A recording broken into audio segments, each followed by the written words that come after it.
그러면 이 부분 질문 드리고 싶어요. 트럼프가 당선이 됐을 때 네.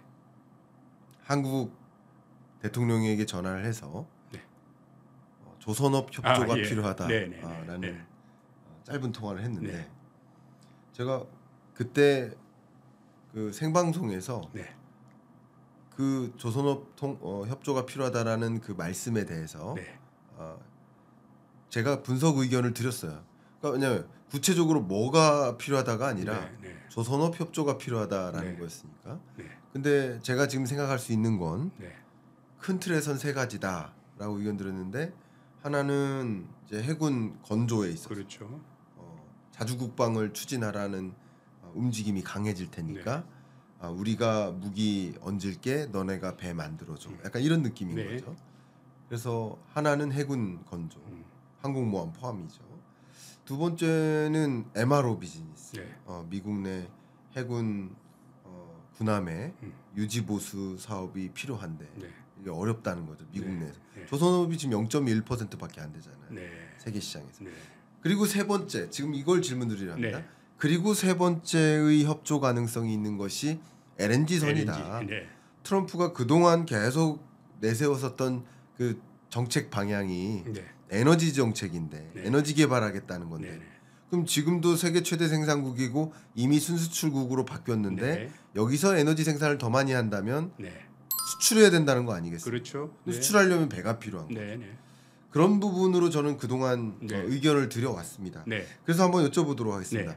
LNG 수출에 있어서 LNG 수출을 확대하기 위해서 미국이 분명 LNG선이 필요할 것이고 조선업 협조가 필요하다라고 보는 그 견해에 대해서 석유공사 사장님으로서 어떻게 평가하십니까? 굉장히 반가운 소식이죠. 반가운 소식. 좋습니다. 그 우리나라 LNG가 전 세계적으로 지금 그 시장 점유율이 거의 한 70% 정도 되거든요. LNG 선박이. 그렇습니다. 그리고 2022년에 그 신규 수주 기준을 봐서는 75%가 우리나라 3대 조선사가 다 했어요. 그래서 우리나라는 LNG 선박에서는 독보적인 위치를 차지하고 있는데 문제는 중국이 추월해 오고 있습니다. LNG 선박에. 그래서 중국이 2021년에 한 10%밖에 안 되던 게 2022년에 15%까지 지금 올라왔어요. 중국이 점유율이. 그래서 트럼프 입장에서는 중국이 저렇게 큰 걸 또 못 본다 이거죠. 그래서 우리 입장에서는 중국이 또 이렇게 LNG 선박에 대해서 저가 물량 공세 나오면 우리도 사실은 좀 위험할 수가 있습니다. 그런 차원에서 트럼프가 우리한테 LNG에 관해서 이렇게 같이 협조하자고 손을 내미는 것은 대단히 반가운 거죠. 좋습니다. 그러면 그런 면에서 우리 조선업에게는 뭐 상당 부분 기회로 작용할 수 있는 여지가 있겠다. 생각을 해봐도 뭐 미국이라는 나라가 이 조선업은 또 안보와도 직결되는데 조선업도 그렇지만 에너지 산업도 안보와 직결되죠. 그렇죠. 그런 것을 중국에게 협조를 구할 수는 없으니까. 맞습니다. 그러니까 한국에게 협조를 요청한 것이라고 볼 수 있고 그동안 이 조선업에 흥망성쇠가 있었는데 흥할 때 뭐 울산이라든가 거제라든가 이쪽 지역이 굉장히 분위기가 좋았다가 또 다시 이게 기우는 과정에서 지역 경제가 정말 어려워졌었잖아요. 근데 또 다시 흥한다라는 것은 우리 경제에게 참 좋은 일이라고 볼 수 있는데 그런 면에서 조금 더 이 에너지와 또 조선업이 연결되는 그 경로에서 이게 하나의 밸류 체인이니까요. 에너지가 전달되기까지 우리 한국의 기여가 더 많이 굳건히 있었으면 좋겠습니다. 이런 경로에서 우리 조선업이나 에너지 업계에서 좀 이런 부분들을 더 노력해야 된다라는 제언 같은 거 해주시면 좋겠습니다. 많이 지켜보셨으니까. 아마 트럼프가 LNG 이제 그 조선에 관해서 LNG 쪽에 우리한테 같이 하자고 협조를 요청한다 그러면은 알래스카를 아마 염두에 뒀을 수도 있습니다. 요즘 이제 알래스카 LNG 얘기가 나오지 않습니까? 그렇습니다. 그러니까 알래스카의 그 프루드베이라고 알래스카 북쪽에 굉장히 큰 유전이 있습니다. 어마어마한 유전이 있습니다. 그래서 거기서 한 40년 전부터 석유를 생산해서 알래스카 북쪽에서 남쪽까지 송유관이 되어 있습니다. 그래서 석유를 수출하고 있는데 그 유전에서 석유가 생산되면서 그 녹아있던 가스가 같이 나오거든요. 수반 가스라 그럽니다. 그래서 그 가스가 엄청나게 많이 나오는데 수요처가 없으니까 지금 그건 뭐 인근에 조금 쓰고 나머지는 그 지층석에 도로 인젝션을 해서 집어넣어서 네. 석유 생산을 늘리는 데 사용하고 있거든요. 네. 그래서 이걸 이제 가스를 가스관으로 해가지고 남쪽에 해서 LNG로 하겠다는 계획을 세웠는데 이제 2010년대 그때 미국의 엑슨모빌하고 몇 개 회사가 들어있다가 네. 철수를 했어요. 그러니까 이제 잘 아시지만 석유 회사들이 요즘 그 이 ESG 때문에 네. 환경에 민감한 프로젝트 하기 좀 힘들지 않습니까? 힘들었죠. 거기다가 네. 투자비도 워낙 많이 들고 네. 그다 빠져나와 버렸거든요. 그런데 이제 트럼프가 한국에 알래스카 LNG를 제의를 한 겁니다. 그래서 조금 비판적인 분들은 뭐라고 얘기하느냐면은 아니 엑슨모빌도 돈이 안 돼서 빠져나왔는데 네. 우리한테 덤태기 세우는데 그 왜 들어가느냐. 네. 그런데 제가 생각에는 그게 정부 프로젝트가 아니고요. 네. 미국의 민간 회사가 그걸 다시 인수를 했습니다. 인수를 해서 지금 프로젝트를 추진을 하고 있는데 아시겠지만은 민간 회사가 수익이 없는데 하지는 않거든요. 네. 그래서 민간 회사가 이 프로젝트를 진행을 해서 충분히 수익성이 있겠다 생각하면 그때부터 본격적인 투자비 건설공사가 들어가는 거라 이거죠. 네. 그래서 제가 강조하는 것은 마침 우리가 이제 뭐 이게 요청을 해서라도 들어가야 되는데 트럼프가 우리한테 제의를 했다 이거죠. 네. 알래스카 주지사가 왔다 이거죠. 무조건 잡아야 된다. 무조건 잡아서 가스관 건설 그러니까 지분 참여를 해야 된다 이거죠. 투자비가 그렇죠, 좀 그렇죠. 들어가도 지분 그렇죠. 참여를 해서 가스관 건설공사에 우리 건설에 가서 들어가고 네. LNG 액화하는 데 들어가고 LNG 배 만드는 데 조선이 들어가고 그렇습니다. 한국으로서는 엄청나게 사업기가 생기거든요. 그럼요. 이걸 놓치면 안 되죠. 놓치면 반드시 잡아야 됩니다. 좋습니다. 그런 방향성 꼭 가져가 주셨으면 좋겠고 우리나라 워낙 이 석유화학 개발이라든가 이런 영역에서 네. 상당히 좋은 그 트랙 레코드를 많이 남겨오지 않았습니까? 그렇죠. 네. 네, 그런 영역도 그렇고 또 석유화학 플랜트 공사라든가 네. 여러 우리 엔지니어링 기업들 그럼요.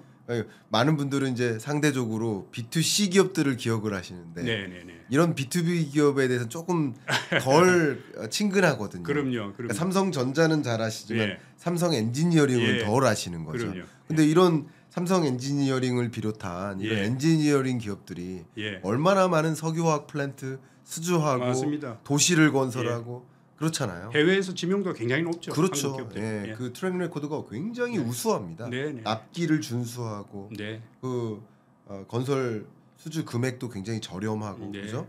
그런 여러 가지 면에서 우리가 그동안 많은 이력들을 남겨왔기 때문에 네. 이 조선업의 기회 또 네. 한국 경제의 기회 아, 그럼요. 알래스카에 있을 수도 있다. 네, 이런 거 저는 우리 그렇게 생각합니다. 분명히 네. 유심히 봐야 되고 네. 그냥 미국이 사업하는 거 우리가 LNG 협조해달라고 해서 그 납품하는 그런 수준이 아니라 네네. 우리가 먼저 거기서 석유 그렇죠. 개발 사업 뛰어들고 네. 그죠? 네. 상당 부분 우리가 참여해서 네. 그곳에서의 기회를 좀 탐색했으면 좋겠다 하는 생각을 저도 갖고 있습니다. 제가 조금 더 부연을 그럼요. 내드릴까요? 왜 LNG 지분을 꼭 참여해야 하느냐면은 네, 지금 현재 LNG가 조금 공급 과잉이 돼서 가격이 좀 낮을 수도 있어요. 네, 그래서 LNG 시장은 뭐 앞으로 당분간 네, 그 공급 쪽에서는 별로 이렇게 득이 안 된다 이렇게 생각하는데 제가 네. 예를 한번 들어보겠습니다. 오만 LNG라고 있습니다. 네, 오만에서 천연가스를 생산하는데 LNG 그 천연가스라는 것은 액화를 시키지 않으면 팔 수가 없잖아요. 네, 그 수요처를 못 찾았다가 이 아시아 쪽에 우리 한국 측에 요청을 한 겁니다. 그래서 우리가 오만 LNG하고 장기 공급 계약을 체결하면서 지분을 좀 달라 그런 겁니다. 네, 그리고 오만 LNG 입장에서는 수요처를 확보해야 되는 입장에 지분을 달라 그러니까 그냥 준 거예요. 지분을 그때 투자비가 뭐 그 몇백만 불밖에 안 들어갔는데 수십 배, 수백 배가 이익이 생긴 거예요. 그러니까, 그 오만 LNG에서. 그러니까요. 거기다 카타르도 마찬가지예요. 맞습니다. 카타르 LNG도 네. 가스공사가 한국 민간에서 몇 개 모아가지고 들어갔는데 거기도 지분 참여인 거예요. 네, 거기서 장기적인 공급 계약을 맺어서 안정적으로 오프테이크 하는 건 물론이고 네. 지분에서 얻은 투자비 수익이 엄청났던 거죠. 그래서 알래스카가 그렇게 될 수 있어요. 지금 약간 공급 과잉이라 조금 이렇게 다운돼가 있지만은 지금 LNG 시장에 들어가면은 석유와 천연가스는 어차피 가격이 장기적으로 오를 수밖에 없거든요. 네. 그래서 앞으로 10년, 20년 되면 이게 정말 효자 노릇을 할 수가 있을 거다는 거죠. 좋습니다. 너무 좋은 말씀 주셨고요. 네. 그 제가 이제 우리 워낙 에너지 전문가시고 석유공사 사장님 네. 출신이시니까 뭐 이런 말씀 드리기가 더 개인적으로는 편리한데요. 한번 생각해 보시면 그냥 가스는 가스로 끝나는 게 아니잖아요. 그렇죠. 그러니까 원유는 그냥 우리 주유할 때 쓰는 예? 그 가솔린과 디젤에 끝나는 게 아니잖아요. 그럼요. 그러니까 사실 이 여러분 드시는 음식도 석유 없이는 없는 거잖아요. 맞습니다. 비료도 원유에서 나오고 그죠? 여러분 농약도 그렇고 여러분 드시는 그 제약, 약품 다 원유에서 추출하고 그렇죠. 플라스틱 그 모든 여러 가지 것들이 원유로 구성되지 않습니까? 제가 이렇게 표현을 하거든요. 우리 몸을 구성하는 70%가 물이잖아요. 물이죠. 우리 주변을 둘러싼 70%가 원유다. 원유다. 예. 어떻게 생각하십니까? 아니 뭐 원유와 천연가스. 그렇죠. 원유와 천연가스. 에너지다. 그렇죠. 그만큼 그냥 단순히 그 우리가 쓰고 있는 그 에너지 자원으로서의 의미 이상의 그렇죠. 것이 있기 때문에 이 기회를 꼭 좀 그럼요. 잡았으면 맞습니다. 좋겠다 하는 마음을 저도 좀 담아 봅니다.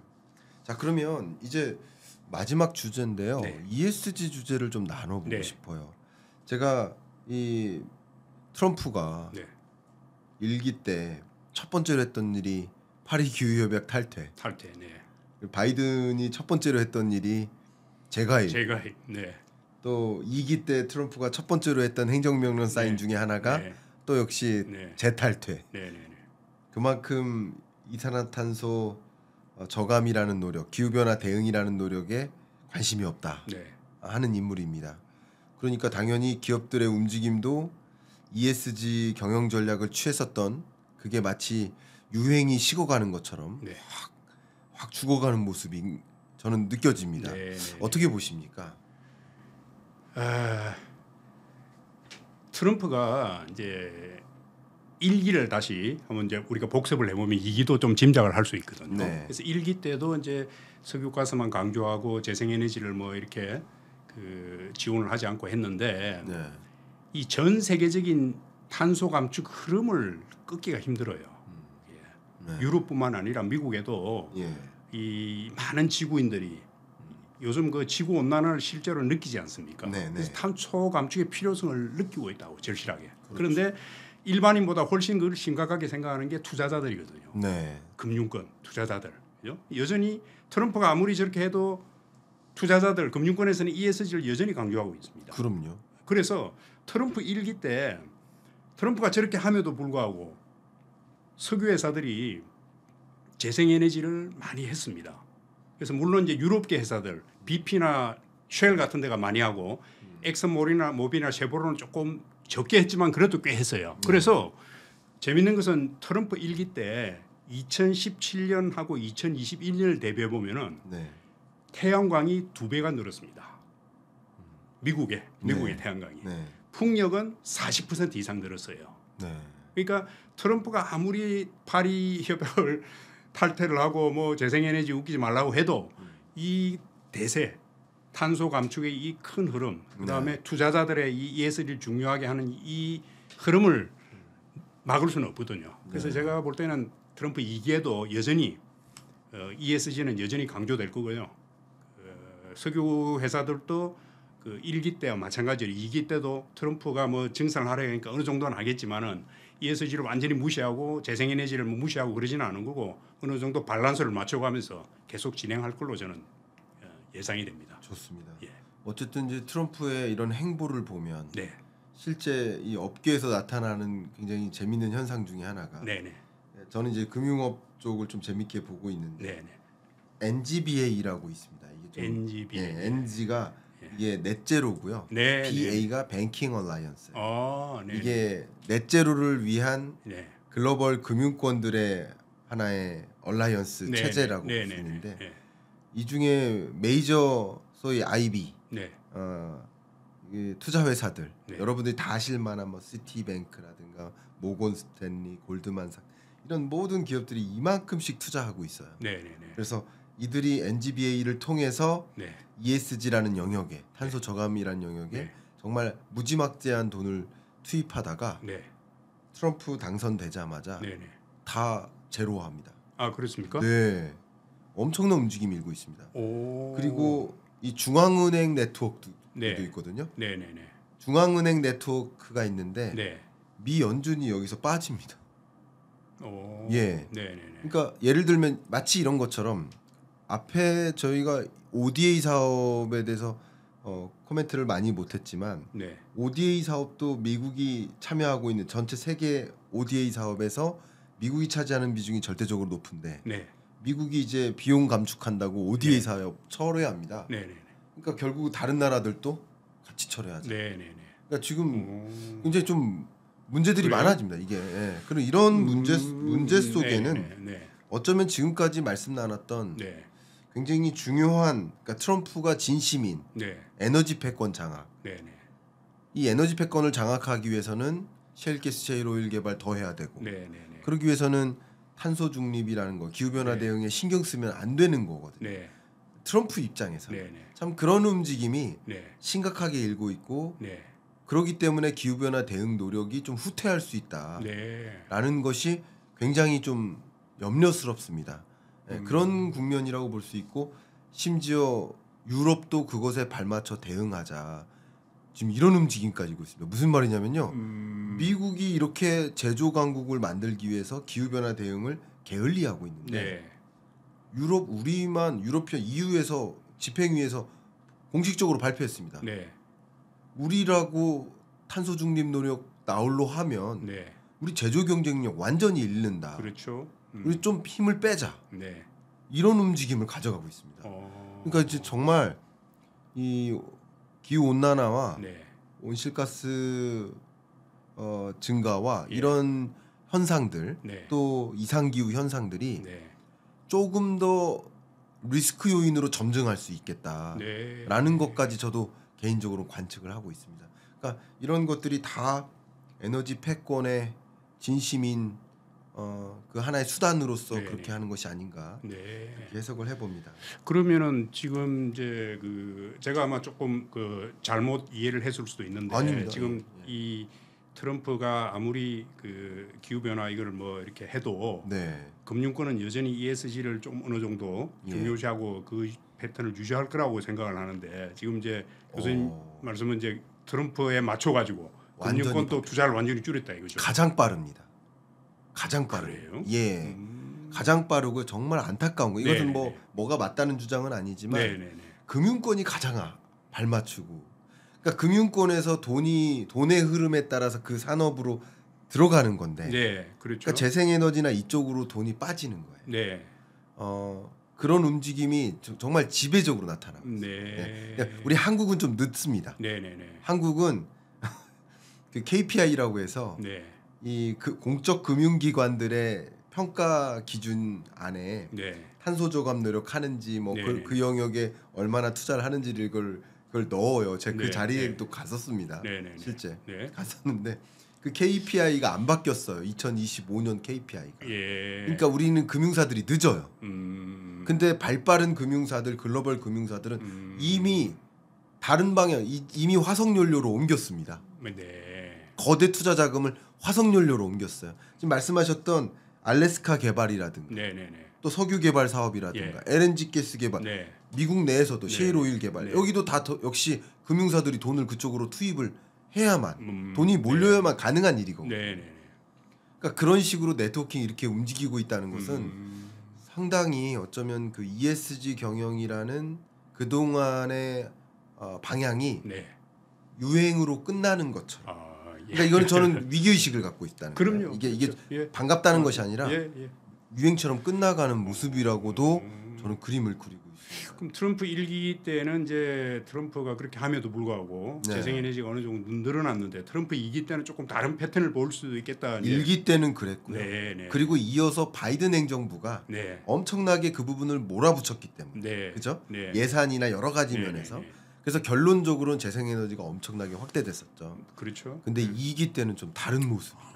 그러면은 참 이게 탄소 감축은 정말 심각해지는 게 그게 그 우리 그 국가 온실 감축 목표라고 있지 않습니까? NDC, Nationally Determined Contribution. 우리나라가 이제 2018년 대비 2030년에 40% 하겠다. 근데 이제 그 힘들죠 사실은. 어렵습니다. 전 세계적으로 제가 얼마 전에 저 자료를 봤는데 전 세계적으로 2018년, 2019년 대비 2030년에 3% 준답니다. 네. 40% 줄이겠다고 파리 협정 이후 다 약속을 했는데 네. 3% 준다는 거죠. 맞습니다. 그러니까 이래 되면은 이제 앞으로 탄소 감축, 지구 온난화는 갈수록 더 심각해지는 거죠. 그러니까. 보통 문제가 아니죠. 그러니까 지금까지도 이번에도 이제 평가를 한 보고서를 제가 들여다봤는데요. 네. 안타깝게도 네. 유엔 파리 기후 협약에서 약속했었던 것이 1.5도씨 추가 상승을 막겠다. 네. 2030년까지. 네. 그게 하나의 목적이었는데 네. 안타깝게도 이미 1.5도씨 이상 상승했습니다. 상승했고. 결론은. 근데 물론 이게 목표가 2030년까지의 계획이니까 네. 목표가 흐트러진 건 아닙니다. 네. 근데 지금 방향이 2030년까지 그런 것을 이루기 위해서는 네. 지금도 뭐 어느 정도의 적당한 성과들을 이뤄나가야 되는데 네. 지금 아직까지는 역행하고 있는 거예요. 이런 모습들이 너무 안타깝습니다. 그게 참 안타깝지만은 그럴 수밖에 없는 게 이제 이 에너지와 탄소 감축과 둘 중에 어떤 걸 할래? 네. 그러면 이제 조금 여유가 있으면은 뭐 에너지가 충분하고 에너지를 조금 줄일 여유가 있으면 탄소 감축을 하는데 네. 둘 중에 하나만 딱 선택하라 그러면은 에너지를 할 수밖에 없죠. 돈이죠. 네. 탄소 감축은 돈을 쓰는 거고. 쓰는 거고. 이건 돈을 버는 거니까. 그 에너지가 없으면은 산업이 안 되니까 국가 입장에서 볼 때는 조금 미안하지만 이쪽을 할 수밖에 없죠. 그러니까 우리 인류의 탐욕이 네네. 지금은 기후변화 대응을 뒤로 미루고 있는 거예요. 네네네. 결과적으로 더 안 좋은 악재 상황에 놓일 수 있다. 참 안타까운 일입니다. 안타까운 일이고 의견을 또 드린다면 여러 가지 경로로 미국이 적극적으로 원유 공급을 늘려나가고 셰일 가스 공급을 늘려나가고 하는 과정에서 에너지 가격의 안정화가 야기될 여지는 있지만 또 다른 측면에서는 이상기후 현상이 더 많아지면서 그렇죠. 공급에 차질이 있을 거라는 분석도 상당합니다. 이게 식량 분야에서도 공급에 차질이 있을 뿐만 아니라 에너지 광구라든가 개발 사업에서도 차질이 많잖아요. 이상기후, 홍수, 뭐 가뭄 이런 문제가. 그래서 오히려 공급에 차질이 있을 수도 있다. 그러니까 이게 정말 이 돈을 추구하는 야욕이 결국 더 망가뜨리게 되는. 그럴 수도 있겠네요. 이런 부분이 참 안타깝습니다. 근데 제가 지난주에 이 보고서를 봤거든요. 되게 전 너무 안타까웠어요. 근데 정말 우리 사장님께서도 같이 안타까워 주셔서 감사하고 정말 이게 어떤 방향으로 갈지 한번 저도 이게 정답이라는 주장은 아니니까 한번 찾아봐야 되겠습니다. 저희가 이렇게 긴 시간 토론을 하면서 여러 가지 말씀을 나눴는데 결국 우리는 어떻게 대응해야 될까? 특히 에너지 정책이나 혹은 외교 정책 이런 방향에 있어서 어떻게 대응을 했으면 좋겠다라는 마지막 그 메시지 한번 주시면 감사하겠습니다. 예, 우리나라가 이 에너지 최빈국이지 않습니까? 화석연료 100% 수입을 하고 그런데 1인당 에너지 소비량은 세계 최고입니다. 미국에 버금가고 우리보다 훨씬 잘 사는 영국의 2배를 훨씬 넘습니다. 엄청나게 에너지를 많이 쓰거든요. 그래서 저는 우리나라 국민이 해야 될 제일 첫 번째가 에너지 절약과 효율화. 그래서 산업을 에너지를 적게 쓰는 산업으로 구조 개편하기 쉽지 않을 겁니다. 아마. 그럼에도 불구하고 노력을 하고 공장들이 어떻게 하면 에너지를 효율적으로 쓸 수 있는지 그런 쪽으로 투자를 좀 해야 됩니다. 정부도 지원하고 그게 첫 번째고 두 번째로는 그 탄소 감축도 중요하지만 에너지 자립도를 높이는 게 바로 재생에너지와 원자력이거든요. 화석에너지 100% 수입하는데 재생에너지는 자체에서 하는 거고 원자력도 우라늄만 있으면 되는 거고요. 그래서 재생에너지와 원자력 싸우지 말고 진보와 보수 정권이 뭐 서로 싸울 게 아니라 양쪽 다 키워야 되고 마지막으로 가장 중요한 석유 천연가스 이 확보가 이게 이 차질이 생기면 안 되거든요. 그래서 에너지 안보에 신경을 써야 되는데 그렇게 하려면은 석유가스 개발에도 많이 신경을 쓰고 또 공급 루트를 다양화시켜 가지고 유사시에 만약에 무슨 일이 생겨도 우리 석유가스 안정적인 공급에 차질이 없도록 그렇게 세 가지 사항을 우리 앞으로 좀 명심하고 정책을 하는 분들도 이런 걸 다 명심하고 정책을 좀 수립을 해줬으면 하는 바람입니다. 너무 중요한 말씀 주셔서 감사합니다. 우리나라가 이 에너지만큼이나 비슷한 게 커피도 하나도 생산 안 하는데 1인당 커피 소비량은 세계 최고 수준이지 세계 최고. 예. 근데 뭐 커피야 어떤 유사시에 공급 안 하는 일이 없을 것으로 보고 있지만 에너지는 유사시에 공급 차단이라는 엄청난 공격을 가할 수도 있는 겁니다. 그렇죠? 그러니까 에너지 안보가 흔들릴 수 있는 거예요. 에너지 안보가 흔들리면 우리나라는 그냥 정전입니다. 그죠? 완전. 그러니까 그런 것을 막기 위한 우리의 앞에 말씀해 주셨던 알래스카라든가 이런 지역을 통해서 자원 개발 사업 더 적극적으로 할 필요도 있다. 이런 말씀이 정말 많이 기억에 남고요. 여러분들이 또 여러 가지 이 산업 변화나 어떤 정책이 필요할지에 대한 고민을 하시는 분들이 오늘 사장님의 말씀을 통해서 어떤 부분들을 내가 미처 생각지 못했구나, 어떤 부분들을 내가 더 적극 고려해야 되겠구나 하는 생각을 하시는데 좀 도움이 됐기를 바라는 마음, 그 마음 담아서 오늘 마무리하도록 하겠습니다. 마지막 그 코멘트 요청드릴게요. 경인남과 토론합시다. 처음 출연하셨거든요. 소감 말씀 한번 여쭤볼게요. 소감요? 예, 토론에 참여한 소감 어떠셨나요? 아유, 김 교수님이 편안하게 이렇게 좀 대담을 이끌어 주셔서 저도 편안한 마음을 했고요. 또 이 에너지에 관해서 이야기할 기회가 별로 없는데 김 교수님이 이런 주제로 또 저를 또 초대해 주셔서 정말 감사하고, 앞으로 제가 했던 그런 얘기들이 앞으로 우리나라 에너지 현황을 좀 이해하는데 조금이나마 도움이 되었으면 하는 바람입니다. 진심으로 감사하고 사실 이런 자리까지 오시기 어려운데 그 사장님께서 쓰신 훌륭한 저서가 있지 않습니까? 그 저서 한번 소개 한번 부탁드리겠습니다. 들어주셔도 좋습니다. 제가 그 이번에 에너지 패권 전쟁이라고 그 전 세계 에너지의 그 역사, 현황, 또 미래 전망까지 다룬 책입니다. 그래서 재밌게 쭉 읽기 편하게 쓴 책이니까 이 책을 읽어보면 아마 전 세계와 우리나라 에너지 현황을 이해하는데 아마 많은 도움이 되리라 생각합니다. 감사합니다. 여러분, 세계 에너지 패권 전쟁 책 추천드리면서 오늘 정말 유익한 토론 마무리하도록 하겠습니다. 감사합니다. 네, 감사합니다.